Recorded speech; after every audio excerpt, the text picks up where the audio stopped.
This is Dave. He really enjoys going to the movies. He's always considerate to his fellow moviegoers. This fellow is disturbing everyone around him. Oh, look, Dave is shutting off his phone. Now is not the time for talking or texting. Oh, well, now look at that. There's a true movie-watching friend. Let's all be more like Dave.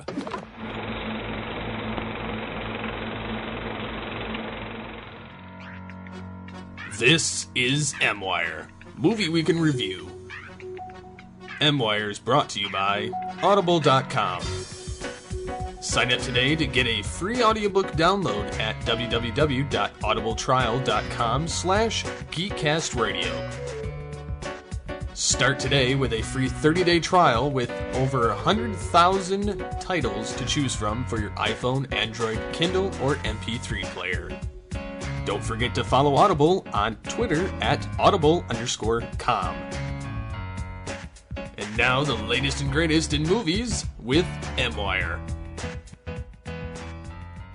Alright, I have an admittedly insane idea, but if I don't ask you this, it's just gonna haunt me the rest of my life. I have no idea what your situation is, but I feel like we have some kind of connection, right? Yeah, me too. Great. So listen, here's the deal. This is what we should do. You should get off the train with me here in Vienna and come check out the town. We just got into Vienna today, and we're looking for something fun to do. Sprechen Sie English? Yeah, of course, yeah. Could you speak German for a change? Now I'm gonna call my best friend in Paris, who I'm supposed to have lunch with in 8 hours. Okay? Okay. Ring, ring. Pick up the phone. Hello? I don't think I'm gonna be able to make it for lunch today, I'm sorry. I met a guy on the train and I got off with him in Vienna. We're still there. Are you crazy? Probably. He has beautiful blue eyes, nice pink lips, frizzy hair. I love it.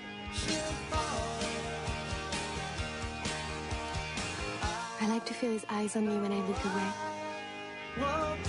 You couldn't possibly know why a night like this is so important to my life right now. But it is. Since we're never going to see each other again, I don't think we should sleep together. Let's see each other again. No, I don't want you to break our vow.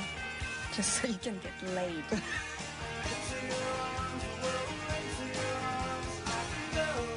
Men are lucky we don't bite off their head after mating. Certain insects do that, you know, like spiders and stuff. Mm-hmm. We at least let you live. M-Wire, Movie Week in Review is back. Brand new, with a brand new format and a whole new outlook on the film industry. Well, maybe not. I am one of your hosts, TFG1Mike, and joining me this time around is MovieRevolt Dan. Hello. Hey, how's it going? It's going, and it's been a few months since the last, it's actually been about 2 months since the last episode, but technically, since we recorded that a year ago, it's been a year and 2 months since the last episode we recorded, which was The Hustler in episode 126. This is episode 127, and we're going to be tackling a triple feature this time around. We're going to be tackling the before films, Before Sunrise, Before Sunset, Before Midnight. Before we get too much into this, when was the first time you saw any of these? First time I would say the first time I saw it before the first film, I want to say it's like around 2008, 2009. It was during the early years of online streaming. It was one of the first movies I watched streaming. It appeared one day. It's a movie I heard a lot about, but I never watched, and I think it was on Amazon, so I checked it out. And it was, I think, I didn't at that time even know there was a sequel, but yeah, so it was around that time. Like before, you know, it was still, I think, right after I graduated from college. Quite.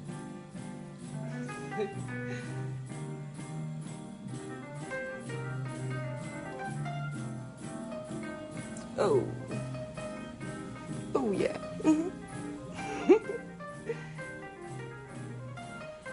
Baby, you are gonna miss that plane. I know.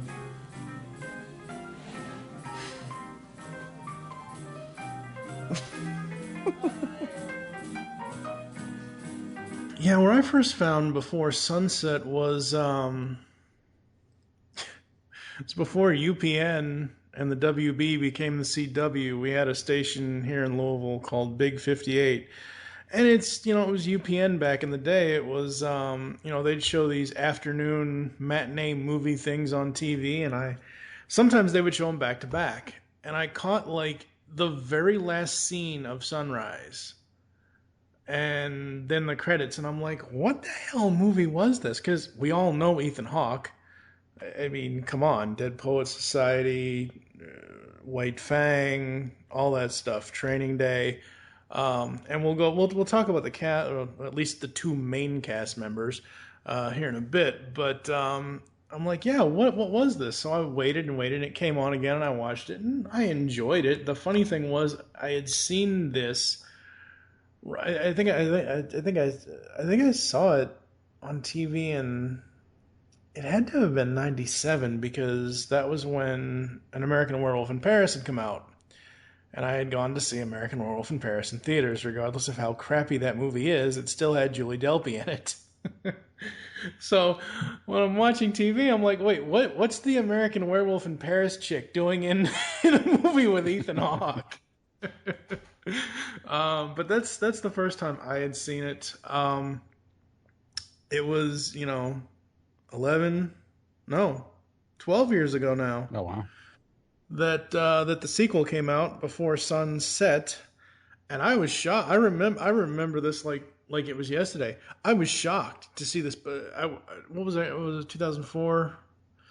One of the major comic book movies was out in 2004. I don't know, Spider-Man 7 or X-Men 10. I don't remember it was some comic book movie in 2004. I don't think it was Punisher. I know that was the year that movie came.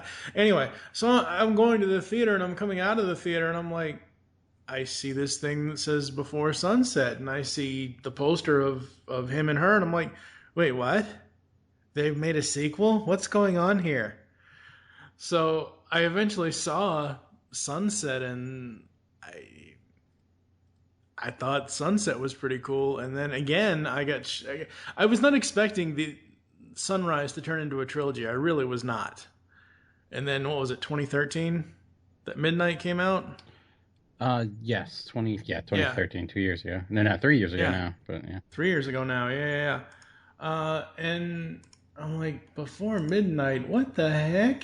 And then I looked at it, I'm like, oh, hey, it's another Ethan and Julie movie. I'm like, oh, okay, cool. It's Jesse and Celine again. So that was pretty awesome. I like these films. I do. Watching Sunrise again, I think I over-romanticized watching this movie so long ago, because I don't remember half of the stuff that happened in it. Like, as I'm watching this, I'm like experiencing it again for the whole first time. So before we get too far, let's do the lights, camera, action. The theatrical release dates for each film. Sunrise was January 27th of 95. Sunset was July 2nd of 04, and Midnight was June 14th of 2013. They're all on DVD, digital, all that stuff. Richard Linklater is the director of all three, and pretty much, at least for the first two, it's basically Ethan Hawke and Julie Delpy as the stars. It isn't until the third movie, Before Midnight, when they actually bring in... I mean, the first two films do have other actors and actresses in them, but they're all background characters for the most part. Oh yeah, it's mostly them, and then the occasional people they run into. But yeah, it's really a two-person show. Yep. The budget and box office for each movie. Sunrise had a budget of 2.5. The box office was around 5 million. Sunset had a budget of 2.7 million. Box office around 16 million. And Midnight's budget was 3 million and made about 24 million. So pretty popular movies. Now, you had mentioned on our one of the Altered Geek posts something about us doing this episode, and you said something, it's not the traditional geek fare. I'm like so lost with that comment. Did we say something in that episode of the podcast about doing this one? Because I don't remember anything about that. It wasn't you, it was Steve, and I think at the end, Mike Dodd was saying something about asking why is Mike doing the before series? Is he going to do like Nicholas Sparks movies next? And I'm like, oh no, oh, so Mike Dodd, you asshole. So, No, so I had to no. be like, no, they're. Yeah. I was trying to explain. These aren't necessarily Yeah. geeky movies, but they are far and away better than some sort of like Nicholas Sparks, like Dear John or something of that nature. Yeah. No. And it's just one of the, M. Wire has always been, ever since Steve and I, conceptualized the show, it's movie week in review. It's whatever movie we want to talk about that week. That's the way that's the way pretty much I've always seen the show. And it's one of those things where back when I had my DVD collection, we went through a whole bunch of movies, and most of them are geeky movies and whatever else, and some are action, some are comedy, and this is just, did anyone expect Jeremy Fine and I to do the Thin Man trilogy, the was it 5 or 6 Thin Man movies? No, I don't think so. So it's one of the things where every now and then we'll break out something like this to kind of mix it up a little. So getting into so sunrise, sunset, midnight.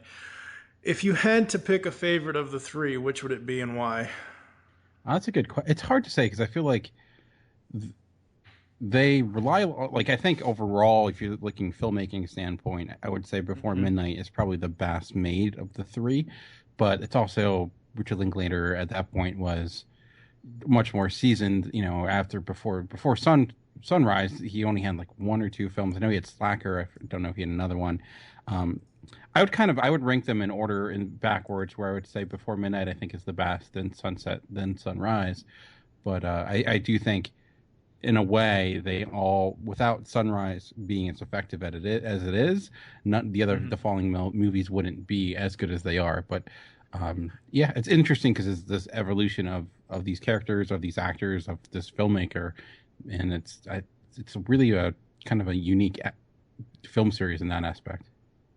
Yeah, I mean, it's basically the journey of 2 people, whether they're going to be in a relationship or not. And in the first movie, we basically have them meeting, spending an epic night together in Vienna, and they basically just walk around and talk about their lives and talk about their beliefs and all that and everything else. And they have little adventures here and there throughout the night. And then Sunset, it's a good middle ground, I think. It's a good...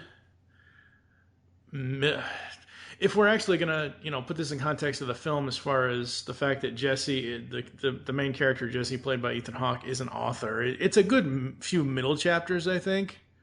It's a good middle section of the story where we run into him. He's in Paris, and all of a sudden there she is, and they pretty much pick up where they left off, and we finally get to know whether or not they met up 6 months later, which is kind of it's kind of funny, actually, because he showed up and she didn't. Granted, her grandmother passed away, but yeah, I mean, with Sunrise, rewatching it, I like their opening initial reaction attraction kind of thing to each other, and how they're meeting and how they're having these really, really in-depth conversations. But I don't know, it seems like that, I know that film is 20 some odd years old now, but it just seems like it's so dated at this point. It is dated. It's almost like a time capsule. It's like very much in the way they act. They're very much representation of the Gen X attitude at the time, from even the music to their style to everything. It's very 90s in that way. But I think that's authenticity is a good thing. It is trying. There's a certain familiarity with that, and you can tell it's coming from a place that is true to life. And a lot of Ethan Hawke's character is based upon the director Richard Linklater, and you can kind of tell that like within a lot of his sayings, what he's talking about, and they do feel like two kids, or I guess kids, man. They were in their 20s, getting out of college, around that age where you think you kind of figured everything out. You have the world figured out, like everyone else is confused, and like you got it set, but and you have these conversations that seem deep, but they're like intro level philosophy in a way. But it's okay because they you can call them pretentious, but I think to them they aren't being pretentious. They're being they're being real in a way. So I do agree that it does show its age, even from it doesn't even look that great. The film quality is not phenomenal, mostly because there hasn't been a great re-release of it. It's like hasn't been, I think, on Blu-ray still, or at least I haven't seen it. So it has like almost a VHS quality to it. So I would love to see a good re-release, like a Criterion release, so you can actually see how good the film looks. So Richard Linklater is never known as amazing when it comes to the camera, but I don't know, I still like it. I do think there's I still like it. I just maybe it's because I haven't watched it in so like I watched Sunset a couple of times. Obviously, I saw Sunset in the theater. I missed out on Midnight in the theater because I didn't even know at the time that it was coming. But I had seen Sunset in the theater, and I had seen Sunset on DVD a few times. But Sunrise, I think the last time I saw it was maybe, I don't know, had to have been 2003, like right before. And I see the funny thing was I watched it in 2003, not knowing that Sunset was coming in 04. It's like it's going back and like looking at like photos of yourself in high school and realizing, wow, I actually wore that. Like that's the thing I did. It's very much of that ilk. And it's asking kind of it's plot. It's like what it's asking. It's ultimately, are these two people going to? Is this matchup going to work? This one night stand, is it going to happen? That's like the question they ask. But what I find interesting, I think what brings this series to another level is, I think what comes next, it becomes a lot more complex, which I think is why those movies are a little bit better, because they're asking much more interesting questions and taking this, what is this? A story which is so simple. I'm surprised it hasn't been done more. Just two people randomly meeting and walking around and talking. And then seeing what type of night, like how that night can truly impact your life in positively and negatively. So that's what I always found intriguing about the series. How this ultimate day almost in a way ruined their lives, but also made their lives better. It's a interesting dichotomy there. And they don't really explore that emotion until Midnight. Like they don't, like Sunset. They talk about his book because he's, like I said, he's in Paris doing an appearance, a signing, and she is there, and they go to this cafe and they go out throughout Paris, catching up and whatever else. But they don't really explore the emotions until you fast forward it 18 years in total, and they're together. They have twin daughters, and Jesse's got his son Hank from the wife that he ended up divorcing to be with Celine. I think Midnight is probably the most emotional, because like you said, this is essentially 3 decades of two people's lives, 20s, 30s, and 40s. Yeah. If you look at each of the films, Sunrise is, when they're in their 20s, Sunset's in their 30s, and he says in Midnight he's 41. So, and I think it's you said an interesting thing earlier about romanticizing before Sunrise or Sunset. I always mess up the names. Sunrise. It was it's the first movie in this trilogy is the one that I had absolute problems with trying to sit here and watch, because I thought it was something more than what it actually is. It's like I don't know what I was thinking. I thought there was more to it. Like I know the basic premise of it's just the two main characters and a camera following them around through Vienna, and they meet up with various people and they have various little adventures, but it's pretty much two people talking. I knew that was the basic but I thought there was some, I don't know what it was. I thought there was some other event or something that happened that just isn't there. And when I got done watching it, I'm like, I still like the movie, but it's not my favorite in the trilogy. What? Yeah, the reason I bring up the romanticizing, because I think what's interesting is in Before Sunset, the second film, what you see is like them trying to wrestle with the idea. It's not overt, but asking themselves if they are over romanticizing that night as well. Like you can see it has had almost a negative impact on them. Like Ethan Hawke's character has had difficulty really getting in a relationship that was of that level. It seems like they're trying to, when they rekindle that relationship, it seems like they're thinking, okay, was this night everything we thought it was?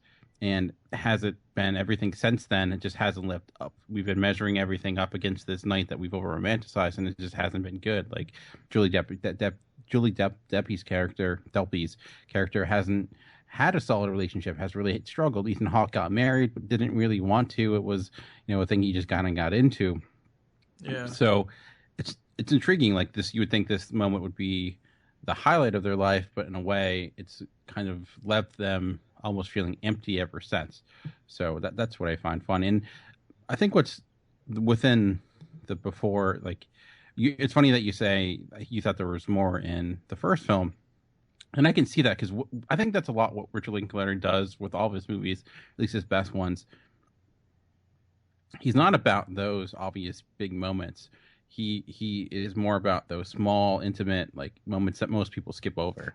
In the first movie, there's that scene within the recording booth at the record store, yeah. Which back in the day, it's 90s because there was actually record stores that existed. Mm-hmm. So, and they're just kind of hanging out in that room. They're just, the camera lingers and just watching them. And every other movie, I think, at that time would have had them. That's the moment they kiss. But for a Linklater film, it's this awkward, sincere silence that occurs. And you kind of see them continuing looking back away. And I think that's really the moment where they kind of click the most. And nothing is said. Yeah, it's just this small, intimate scene inside of a record booth.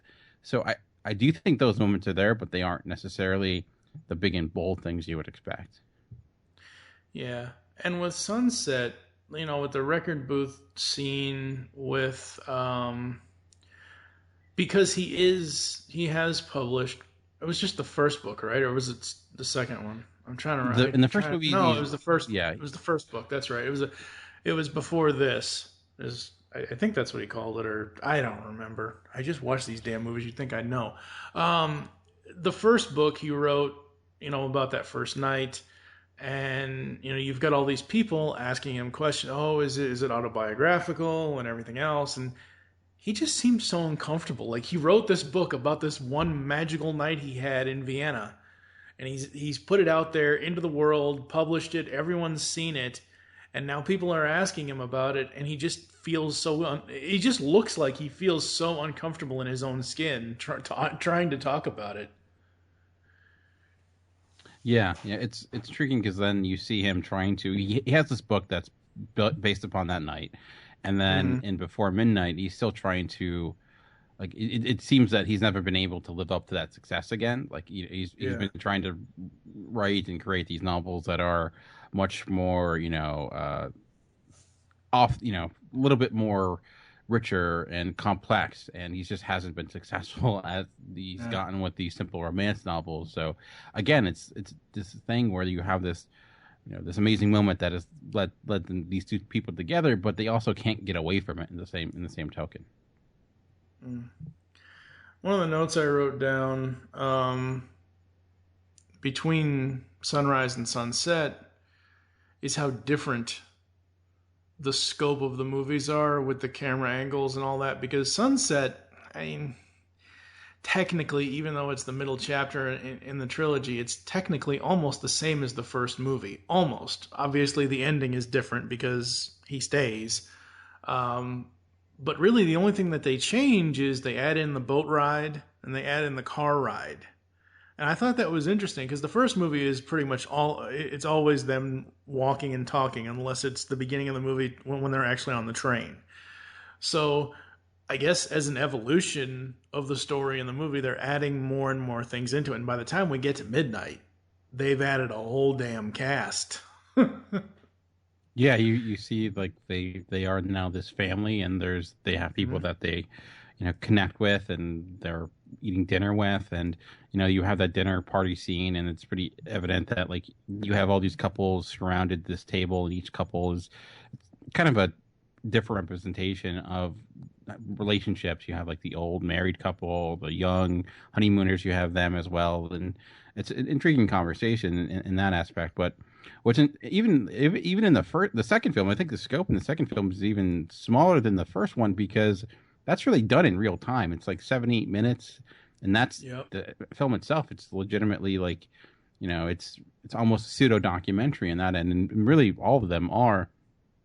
But yeah, it's necessarily the framework is always really the same for the most part. Like even in Before Midnight, once you get into the latter half of the second and most of the third act, it's again back to that walking and talking, except for with the ending of Before Midnight, which the majority of it takes place in this like damp and dark hotel room, which is intriguing because you think about it, right? You started off with Vienna and these beautiful cities and everything, and where we're ending up is like a Motel 6, and I think it tells you a lot about the relationship and where they're going. And Before Midnight, is hard to watch in a lot of ways, like seeing these people go after each other so viciously.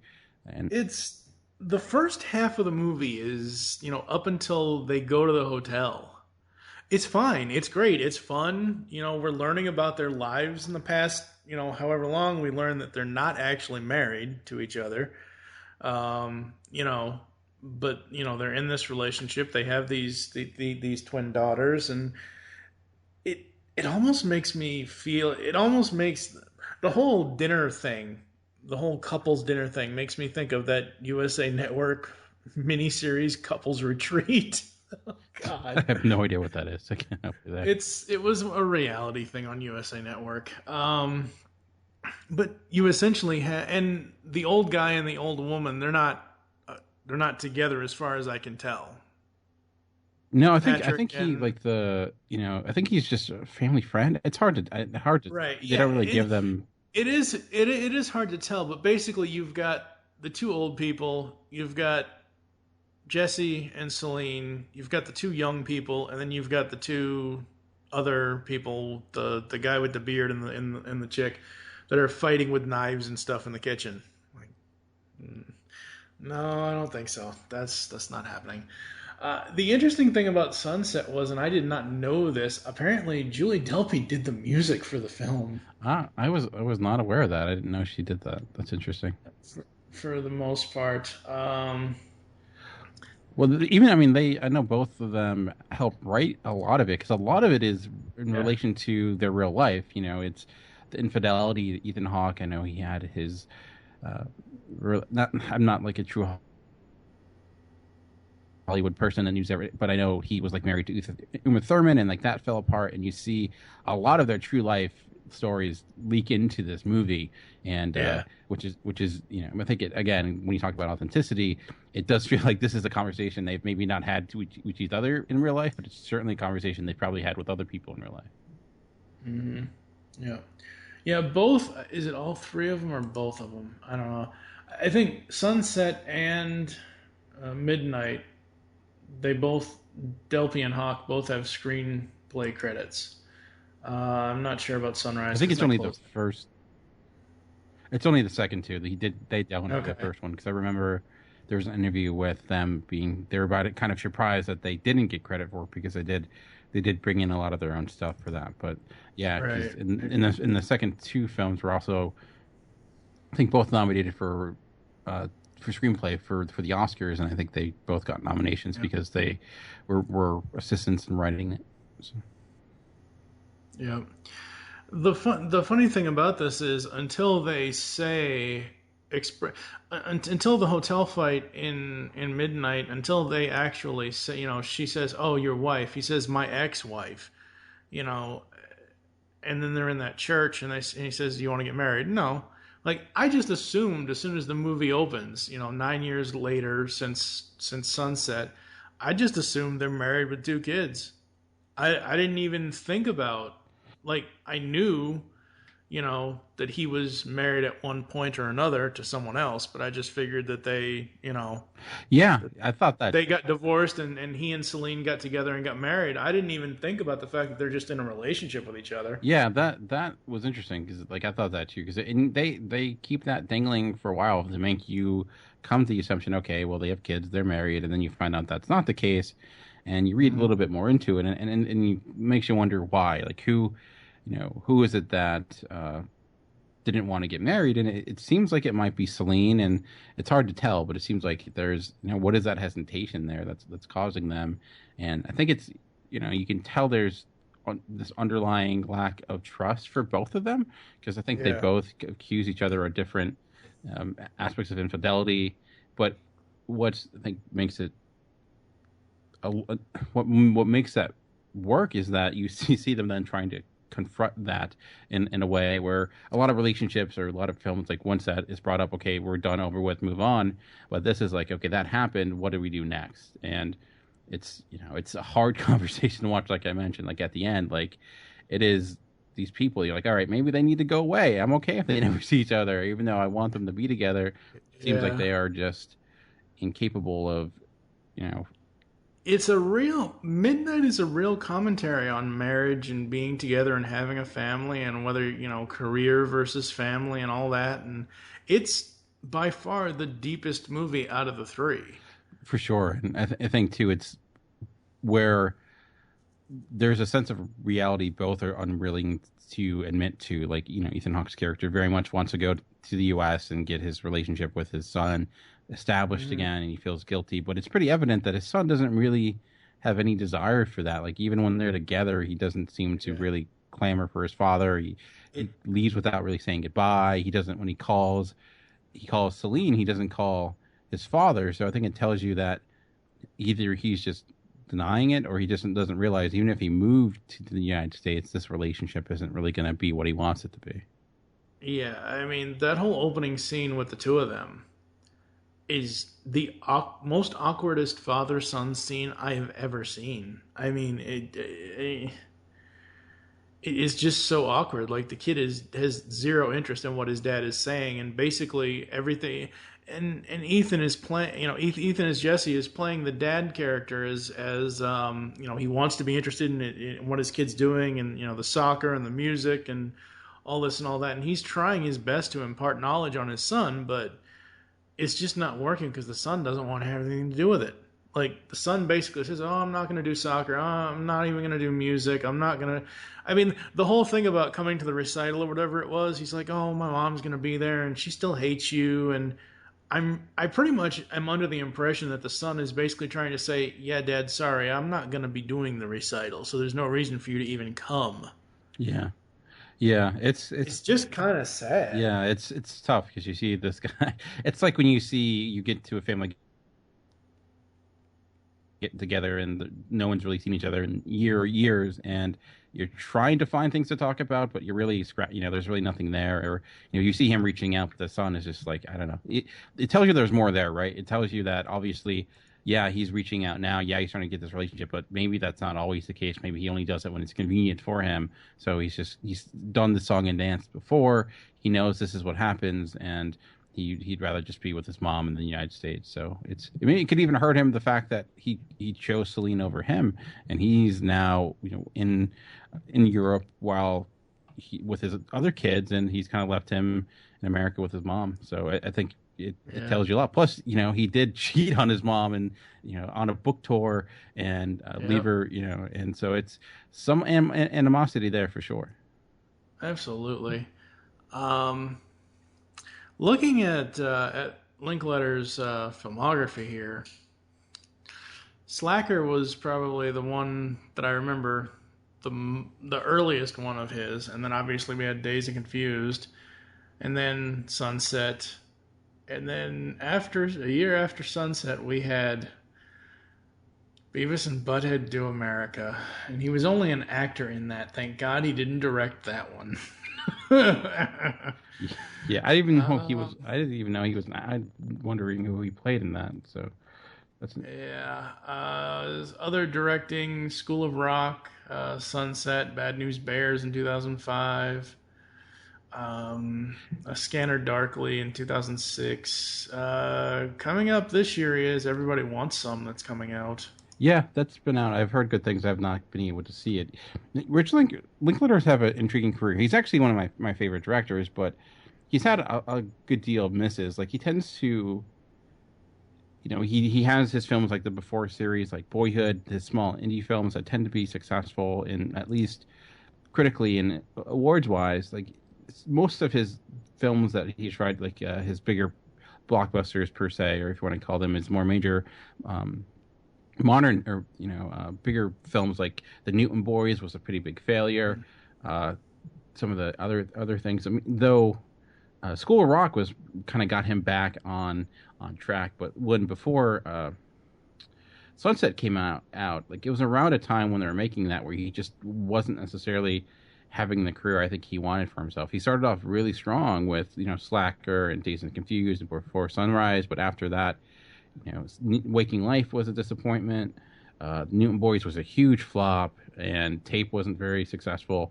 School of Rock was a surprise success. I think he hit that well. Doesn't really feel like a Linklater movie, but that's really like when Jack Black, I think, was at the peak of his height of popularity. And then Sunset came out and kind of raided the ship. Bad News Bears again, though, that was a failure.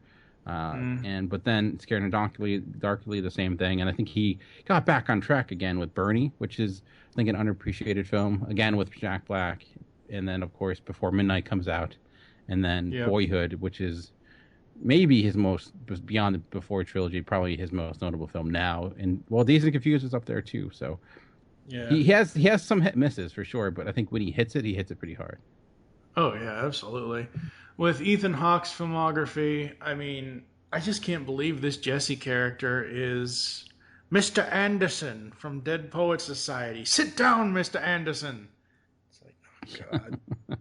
Yeah. Good old Todd Anderson. But that was the first thing I saw Ethan in, and obviously you get the White Fang 1 and 2, which no one really cares about White Fang 2, but anyway. Midnight Clear, Quiz Show, obviously the Before films. Gattaca in '97 was really cool. He was Finn in Great Expectations in '98. Lately, he's been doing, as of 2011, 2012, 2012 wasn't exactly a great year for Ethan Hawke. He was in that really, really bad Total Recall remake. Yeah, he was only in it for I think his actual part wasn't even in the release. Yeah, it was in the director's cut version of it. Wow. Yeah, he's been in a lot of horror films lately. I think he has a lot of friend directors that have done. So he was in Sinister. He was in. Yeah. So he's worked. Was he one of the main characters in Boyhood? Yeah, he's the father in Boyhood. Okay. Yeah, see, I haven't seen that movie, so I wouldn't know. Honestly, Boyhood is. Go ahead. Honestly, Boyhood is probably, I would say, his best performance as an actor. That or maybe Training Day, but yeah, he's quite good in that. It's for those that don't know, Boyhood is a movie that was filmed over, I think, 12-year period of time. They basically shot some per year, and he was the father in it, and he was great. Like, it was, you kind of see the evolution of him in that way. But yeah, he has a career. He keeps busy, but he is similar to Linklater. Like, when he hits it hard, but he has a lot of misses in there too. Some really bad films for sure. So. Yep.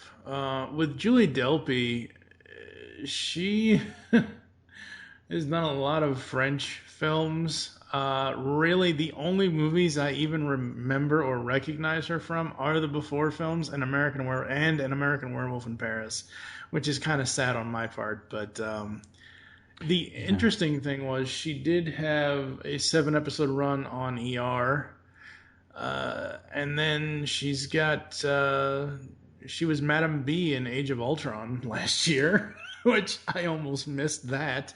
Yeah, I missed that too. That's interesting. I had no idea. She'll do American films and foreign films a great deal.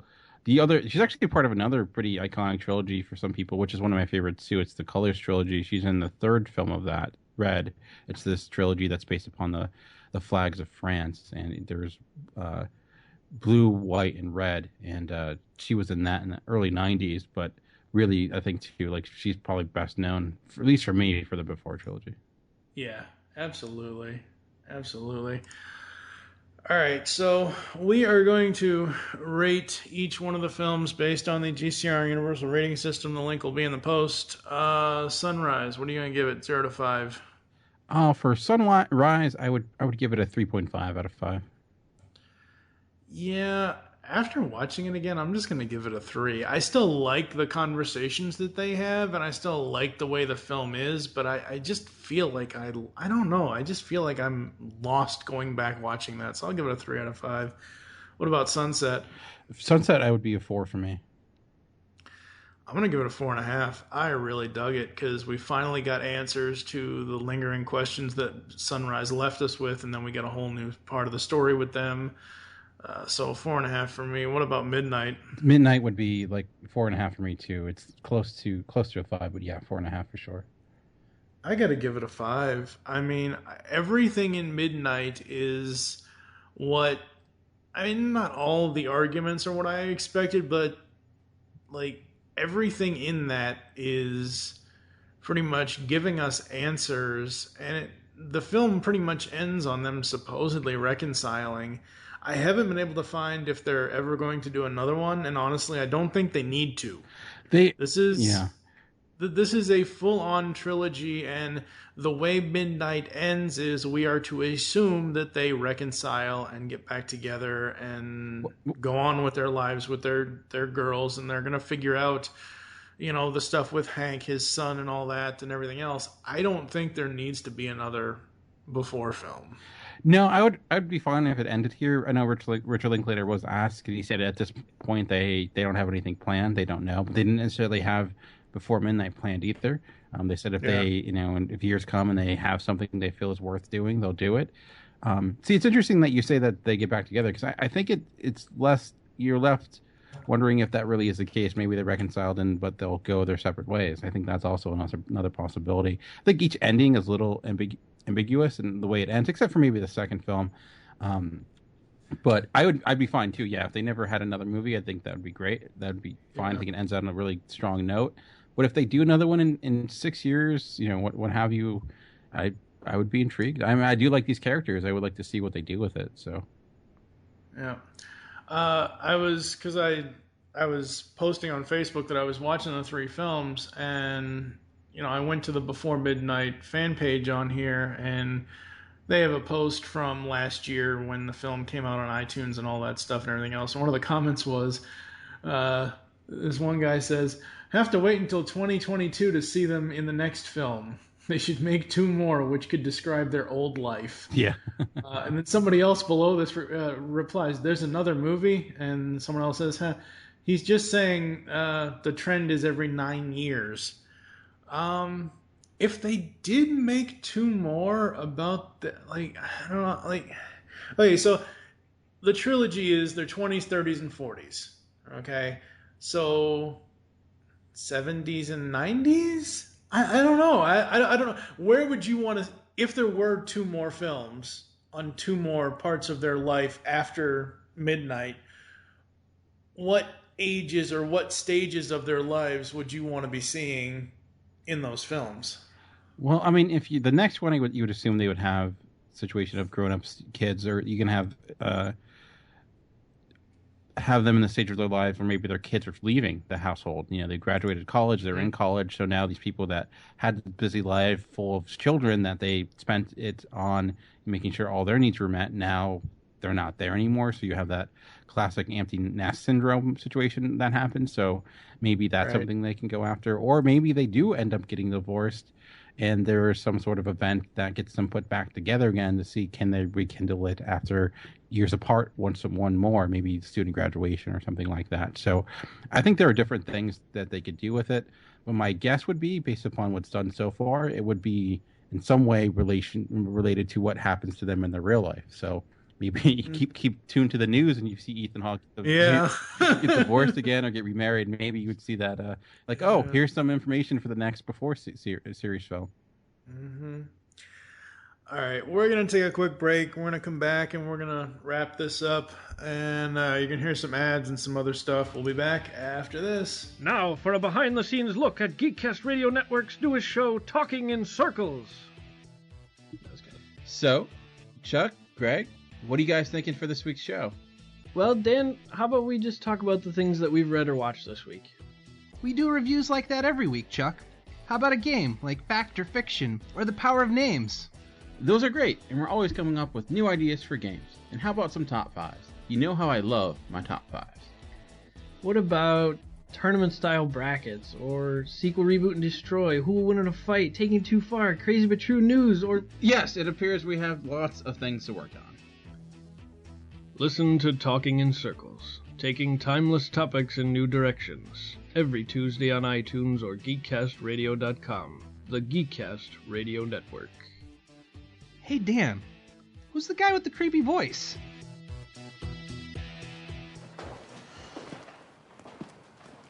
So, if you're gonna spend another 56 more years together... Yeah? What about me would you like to change?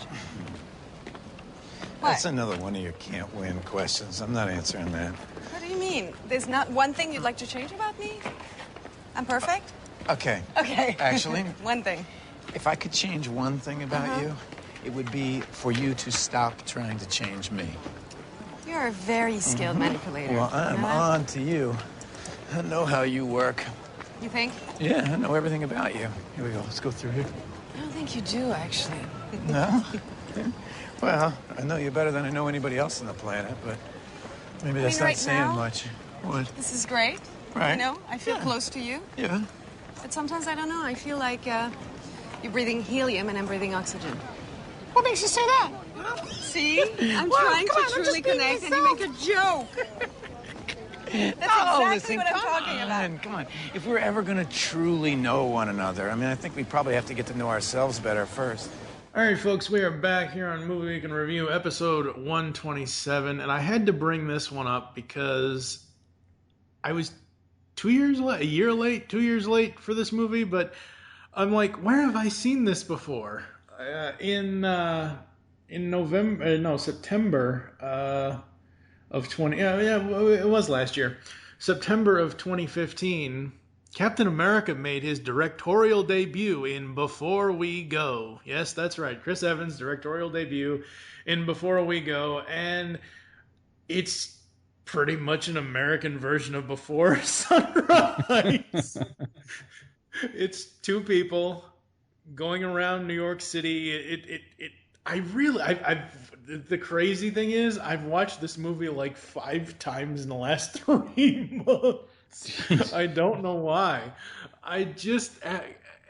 The first time I saw it, I'm like, okay, where is this going to go? How is this going to happen? You know, Chris Evans plays a trumpet player in the movie, and he meets this girl inside Grand Central, and they have this whole... It's basically, like I said, an American version of Before Sunrise, because it takes place in New York, and it's basically 2 people, 1 camera, 1 night. They run into various people and stuff, and I'm like, oh, wait, wow, where have I seen this before? Oh, yeah, duh. So maybe one of these days we'll have to explore that. And there's actually, like, Julie Delpy, too, has a series, like, there's a 2 Nights in Paris, something like that. He has a movie with Adam Goldberg and one with Chris Rock, which are very similar to the Before series, too. So it's like, I guess they really try to reformat this formula for different movies. So. And the funny thing is about Before We Go is, ever since Evans became Cap in First Avenger, he's always I am probably one of the most self-referential people I can think of. Like, I reference stuff all the time from my life and whatever else, but in his acting, he's always like, you know, you got in First Avenger, you got I Can Do This All Day, and then it shows up again in Civil War, obviously. In Before We Go, he pretty much homages Captain America saying something along the lines of, being the hero, how can I pass that up? You know, I'm like, wow. But Before Sunrise, Sunset, and Midnight, these are three very unique films, folks. It's a whole story between all three movies. I would say you need to watch all three to fully enjoy the final part of the story, but I don't know. Do you think that the entire trilogy needs to be watched to get the whole scope of their lives, or can people skip around? I would say you definitely would need to watch the second one. I would say yes, go through them all. And they aren't movies, I think, for everyone. I think a lot of people would hate them because they are legitimately people walking around and talking, so people would go nuts. Yeah. And if you're not digging it within the first 15 minutes, I would say walk away. You're probably not going to enjoy it. But if you are, but I would say, it's best enjoyed if you start from the beginning and watch them all, because a lot of what they get into is really their relationship, and if you don't have that background knowledge, you don't have the buy-in, or you aren't really rooting for these people, the movies aren't nearly as effective if you kind of watch them out of sequence or without watching what came prior. Yep, absolutely.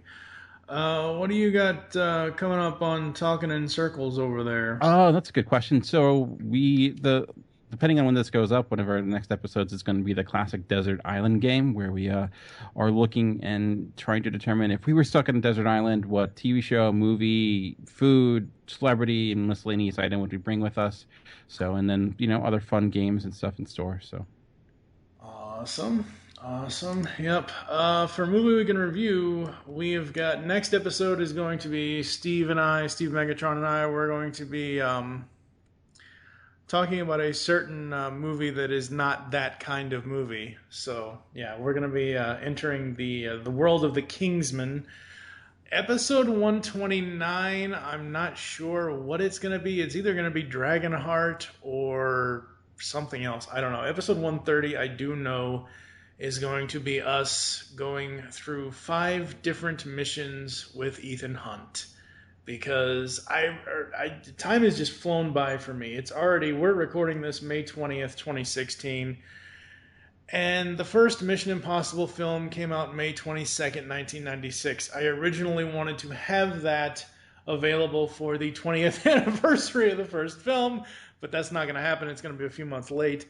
But this is the 20th anniversary of the first Tom Cruise Mission Impossible film, so that's going to be episode 130 of M-Wire here. Episodes of the show are going to like I said, Steve and I are going to do The Kingsman, so that'll be the next episode. It'll probably be in a couple of weeks. After that, I'm not sure. I'm in the middle of currently working on a daily podcast, folks. I'm recording 3 podcasts a week, and pretty soon I'll be recording 6 episodes a week. Plus, I'm editing all of that. So, I'm a little nuts. I know. All right, where can the people interact with you online, sir? I am on Twitter at MovieRevolt. That's right. I am at TFG1Mike. You can follow at Geekcast Radio for all the other network updates. Tune in next time when we'll be talking about some Samuel Jackson. It's not Ray Fiennes. Who's Colin Firth?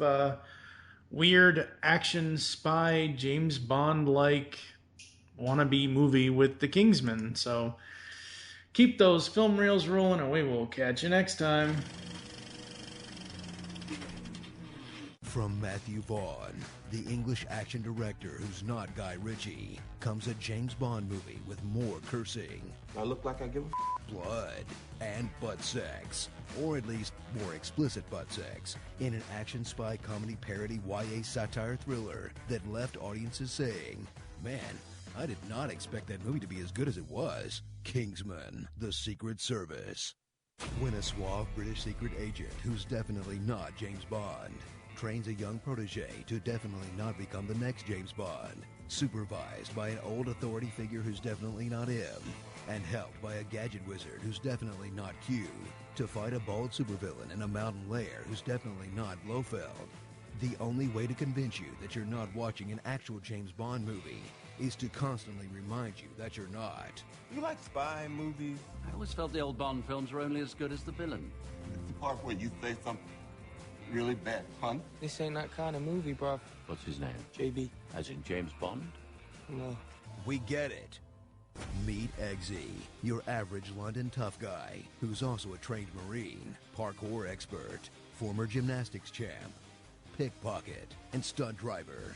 When he pisses off the kind of British guys you need closed captioning to understand. You think you can chat about us so we won't do nothing just because our governor's banging Eggsy's mum? You're looking for another rent boy. They're on the corner of Smith Street. He'll use a magical get-out-of-jail-free necklace to join the Kingsmen, a secret agency formed by elite rich aristocrats who answer to no one, kill anybody they think is a threat, and ask you to murder your own dog to join their ranks. You know, the good guys? Shoot the dog. Watch them square off with an equally over-the-top bad guy in Richmond Valentine, a man hell-bent on stopping global warming with an equally over-the-top plan by giving away evil SIM cards which he just assumes everyone will know how to replace and use, that are programmed to make everyone in the world kill each other through brainwaves, or something. Unless Richmond puts an easily detectable chip in your brain that he can use to kill you instantly, which every world leader agrees to for some reason. Yet somehow, the dumbest part of this patently ridiculous evil plan is Sam Jackson's distracting Tweety Bird meets Mike Tyson voice. You are totally the reason I am here. I'm pretty sure the director was scared to tell him that that idea was stupid. So strap in for all the gadgets, blatant product placement, I'll have the Big Mac, please. and wordle-wide intrigue you love about the Bond films, but with even more boring, snooty Britishness like extreme politeness. I'm so sorry. Manners maketh man. Male fashion advice. A bespoke suit, never off the peg. An Oxford is any formal shoe with open lacing. Basket requires top hat. A gentleman traditionally wears the signet on his left hand. And really specific drink orders. You're the 62 Dalmont. In 1815, Napoleonic brandy. It's 45 Lafitte. Martini. Gin, not vodka, obviously. Stirred for 10 seconds while glancing at an unopened bottle of vermouth. Thank you. You're not James Bond. We get it. Starring The Kingsman's Speech, Hot Austin Powers, Stanley Tucci-ish, King Arthur and the Knights of the Rectangle, Professor Joker, the Westboro Baptist Church, Blades of Glory, and Daniel L. Jackson. Kings, man, that movie came out of nowhere. One notable absence from the red carpet was Iggy Azalea, still missing. Well, at least some good came out of this. You've just listened to Movie Week in Review on GeekCastRadio.com. If you would like to leave feedback on the show, there are many ways to do so. First, you can visit the website, GeekCastRadio.com, where you can comment on the episode and all of our different podcasts. Be sure to rate our show on iTunes and leave us feedback. You can follow us on Twitter at GCRN_MWire. Become a fan of us on Facebook by searching Geekcast Radio Network. You can email us at feedback@geekcastradio.com. Call the voicemail line 502-526-5821. Please remember to tell us the show you're leaving the message for and your name. So until next time, unleash the geek in you. In a world, there, I said it, happy